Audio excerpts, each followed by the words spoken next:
உருவத்தோட வந்துச்சு. வந்தது. இன்னைக்கு என்னமோ அகோர உருவத்தோடு 32 சுரகபத்தோடு வந்து. அதான் என்ன காரணம்? குடும்பத்துல என்ன பிரச்சனை நமக்கு தெரியலடா.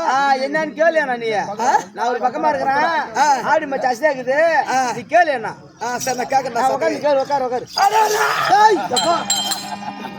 ஐயோ சரி அமரு. அமர்றேன். அமரு. அண்ணா கோடி கோடி கோடி கோடி கோடி கோடி கோடி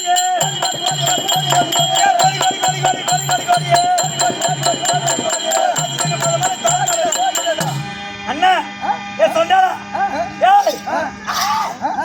உன் பாதத்திற்கு அரச தங்கை உமா பார்வதா இந்த சின்னமுத்தை மாறி அவதாரம் எடுத்தாலே ஒரு கோடி வணக்கம். வணக்கமா? கத்து எனக்கு தானே தெரியும். நீ எப்படியாப்பட்ட ஆளுங்க பார்வதா. பார்வதா இந்த மந்தாகனி கரத்தில் தாங்கோ.